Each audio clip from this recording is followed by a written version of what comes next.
السلام علیکم ورحمت الله وبرکاتو. د ګروپ ټول علماء کرامو ته نیکی هیله وړاندې کوم. الله تعالی مو کرام وکړه. د نن ورځې مکمل راپور تر اوسه پورې داسې ده چې د تیرې شپې مجاهدینو د شفاخانې د قربانیانو په غبرګون کې تل ابیب، بیت المقدس، اسقلان، سدرود او تقریبا اته خاره نور د مجاهدینو د توغندیو د بریت لاندې تر سبۍ پورې دا واقع شو چې دښمن ته ډیر ځاني او مالی تلفات اوریدل. همدغه شانتي مجاهدینو په خان یونس په ختیځ کې د سریج په منطقه کې د اسرایلی ځواکونو په کاروان باندې حمله کړې چې هغه کې اسرایلی ځواکونو ته ډیر لوی تلفات اوریدلي. همداسې د لبنان مجاهدینو په مناري کیمپ سره دلته د اسرایلو په فوجیانو باندې توغندي ورولې دي چې په هغه کې اسرایلی ځواکونو ته مرګ ژوبل اوریدلې. همداسې لبناني مجاهدینو د لبنان په سرحداتو کې تقریبا لوی کمپونه چې د اسرایلو فوجي کمپونه دي په هغه رهبري شوي توغندي توغولي او برعکس د اسرایل وحشي ځواکونو هم د لبنان په سرحد باندې بمباري کړي چې دغه تلفات معلوم نه دي چې څومره مجاهدین شهیدان شوي دي.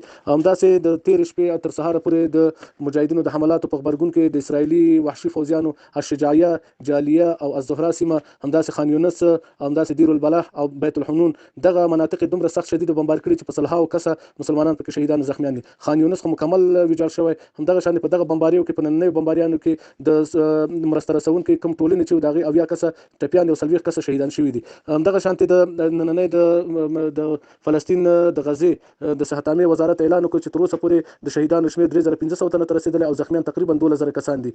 او د په غزه کې د سیاسي دفتر د قانون جوړونې مرستیاله جمیله الشانتی چې دا هغه شهید شوی ده په دغه بریدونو کې. همدغه شانت نن د اسرائیل رئیس جمهور نتنیاهو رزیل هغه ویل چې نن هغه ورځ رسیدلې چې نړیوال زموږ خوا کې ودرېد او موږ به د حماس تر ختمولو پورې به جګړه کوو. او همداسې د اسرائیل د دفاع وزارت اعلامیه خبره کړه چې د امریکایي لوی نظامی تیاری چې په زغروالو ټانګونو او لوی میزایلو سمبالو د اسرائیل تخکته شو او زموږ ته ورسېده.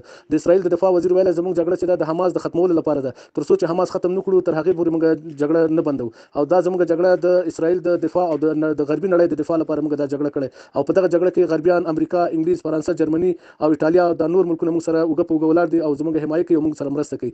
همدغه شانتي د اسرائیل د دفاع وزارت اعلان وکړ چې د حماس د مجاهدینو سره تقریبا 203 کسه فوجیان زموږ وسم برمته دي او د دوی په لاس کې دي. تر اوسه پورې ویل چې دا خلک ملکیان دي، لیکن نن لله الحمد خپل اعتراف وکړ چې دا خلک ملکیان نه دي، دا نظامیان دي. او د ملګرو ملتونو سرمنشي سازمان ویل موږ د مصر څخه غزې ته د خوراکي توکو د لیک لپاره د شنه چراغ منتظرو. همداسې د قطر رئیس جمهور ویل موږ کوښښ کوو تر څو نړیوال قانون کو چې مصر څخه غزې ته خوراکي او ضروري مواد انتقال کړي. همدغه شان د عراق رئیس جمهور نن ویل چې لومړیتوب موږ د جګړې درول دي او هغه څخه وروسته بیا غزې تړانګ ته د خوراکي مواد او ادویجاتو انتقال دي. همداسې د برتانیا لومړي وزیر نن په ډیر بې شرمۍ سره د اسرائیل ولسمشر ته پیغام کې خو چې زه په اسرائیل کې چې تاسو ملاتړ کوم او د حماس تر هغرو په مقابل کې زه تاسو حمایت کوم او تر څو چې حماس ختم شوی نه موږ در سره ولاړ یو او تاسو دفاع به موږ کوو.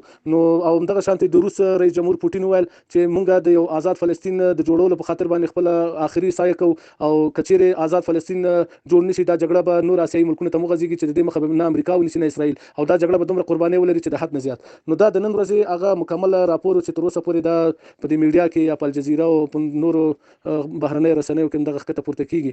نو الله تعالی دې رحم وکړي، الله تعالی دې د مجاهدینو نصرت په خپل هغه جلالیت سره وکړي او په خپل عظمت سره د مجاهدینو او د فلسطینیانو نصرت وکړي.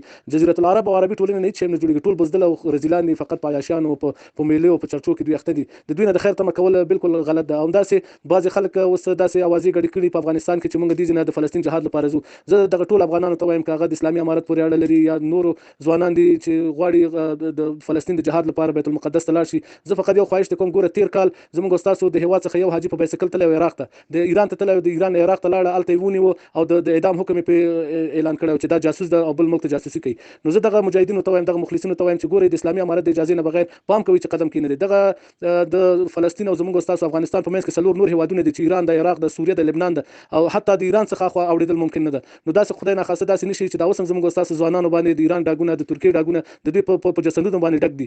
نو هم د قاچاقبرانو لاس ولېږي چې د دې د اعضاء تجارت شروع کړي، په دې کې ترکان دي، کردان دي، عربان پکې دي، ایرانیان پکې دي، فارسان پکې دي، دغه ټول تجارت شروع کړي په دې مظلومینو افغانانو باندې. نو هیڅ کلم داسې خطا ونه کړي چې خدای نه خاصه جهاد خو بني او د یو داسې لومو کې به تاسو ګیر شي چې هلته دایشان هم دي په عراق کې، هلته کردان هم دي، هلته داسې نه چې لاس تړل اسرائیل او امریکا ته وسپاري. نو د الله خاطر کې د مشرانو اطاعت وکړي، تر څو چې تاسو ته مشرانو نه ویلي او یو لار یو اساس اصول او لار او طریقې درته نه برابر کړي چې بخیله د کورونه نموزي فقط دعا وکړي خپل دعاګانو کې دغه د فلسطین مجاهدین یاد کې داسې نشي چې وایي هندوستړی خدای ناراض چې داسې د جهاد په نوم بلا شل ته داسې خلکو په لومو کې بغیر چې نه به جهادي او نه به بیرته راتلی شي او هغه د ټوټې به پروت تاسو څوک هم پوښتنه نشي کولای، ځکه د حکومت د اجازه نه بغیر تک چې دا نه څوک تاسو مسؤلیت اخلي او نه چا نه دوی پوښتنه کولی شي چې دا کسان څه شو، چیرته لاړل، د چا لاس ته پریوته. او که چیرې تاسو په اجازه لاړ شئ نو اسلامي امارت بیا د هر چا نه پوښتنه کولی شي او د هر ملک نه بیا تاسو د شهادت او تاسو د مرګ پوښتنه کولی شي دا خلک دې نه تللی وسه شو. نو پام کوئ چې بې ځای لاړ نشئ، د خلکو د ناوړه تبلیغاتو ښکار نشئ. ډیر پام کوئ، ډیر هوښیاري څخه کار واخلئ، ډیر د حکمت او درایت څخه کار واخلئ. دغه تبلیغات چې کیږي دا بعضي تبلیغات د هغه داخلي او بهرني دښمنانو لخوا نه ده چې غواړي هم مجاهدین تکه تکه کړي، هم اسلامي امارت بدنامه کړي. نو کوشش وکړئ چې سربخوده لاړ نشئ.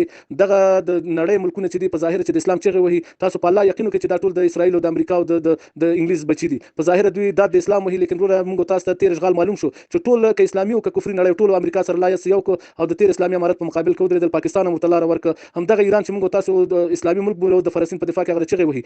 22,000 حمله اسرائیل د ایران له خاورې څخه اوریدل او په افغانستان حمله کړې دي. نو ګورئ د دښمنانو په دسایسو کې مګي ریږي او د دښمنانو په چال او فریب او په هنر باندې ځان پوي کوي. بې ځای ځانونه هلاکت ته ماچوي او چې نه داسې وي چې نه به الله در څخه راضي او نه به پیغمبر او نه به جهاد وکړي او در په در خاورې په سر به. نو زما دغه یو خواهش او تاسو څخه السلام علیکم ورحمت الله وبرکاته.